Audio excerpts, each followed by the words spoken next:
November மாத மழையில் நான் நனைவேன் என்றேன்.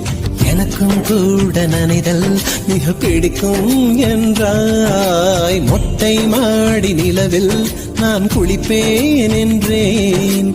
எனக்கும் அந்த குளியல் மிக பிடிக்கும் என்றாய். சுகமான குரல் யார் என்றால் சுசீலாவின் குரல் என்றேன். எனக்கும் அந்த குரலில் ஏதோ மயக்கம் என நீ சொன்னாய். கண்கள் மூடிய புத்தர் சிலை என் கனவில் வருவது பிடிக்கும் என்றேன். தயக்கம் என்பதே சிறிதுமின்றி அது எனக்கும் தான் பிடிக்கும் என்றாய். அடி உனக்கும் எல்லாம் பிடிக்க என்னை ஏன் பிடிக்காதென்றாய்.